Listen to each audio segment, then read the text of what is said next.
Welcome back. Let's talk about bokeh, or as some people call it, bokeh. What is the bokeh? Technically, anything that is outside of the depth of field is the bokeh. So, in layman's terms, the area that is not in focus is your bokeh.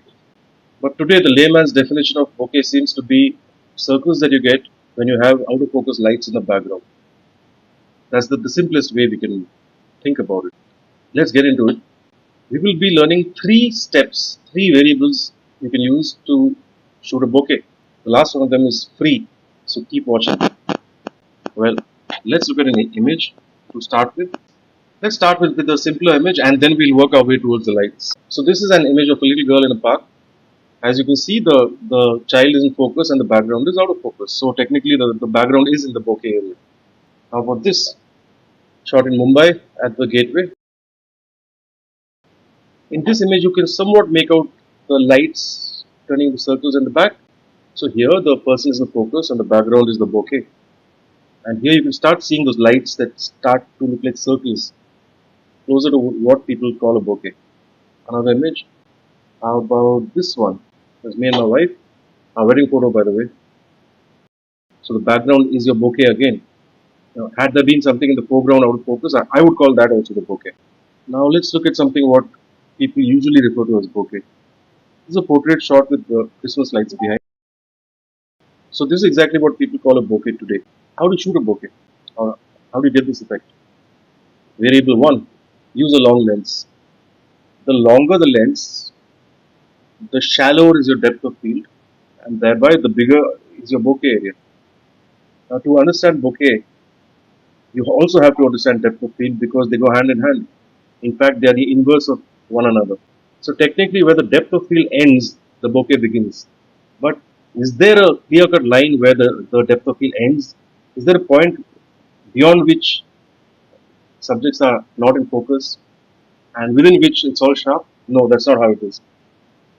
The depth of field gradually falls out of focus. And to understand that better, we need to understand something called the circle of confusion.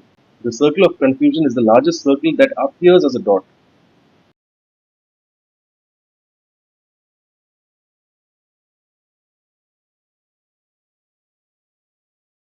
So the more you zoom in, let's say, to keep it simple, we aren't talking about film grain, we are not talking about pixel sizes. Let's talk just optics. A lens creates an image which is infinitely sharper than any sensor can capture. So if you zoomed into that image created by the lens, not the sensor, if you could actually look at the image created by the lens, it's made up of circles, and the smaller the circle, the sharper your image is. So that's a little confusing, I'm sorry. You don't really have to understand the circle of confusion, but yeah, the further away the background is from the depth of field area, the better is your bokeh. Let's put it that way. And as I said, the first variable is a long lens. The longer your lens, the better your bokeh. Second, aperture.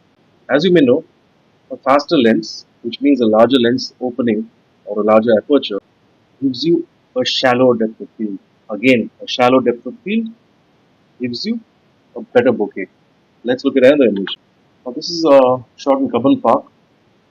Three images actually, where I sort of used a long lens here, and you can see that the background is really out of focus. It may not be creating what people usually call the bokeh, but this is a bokeh also, the out of focus area.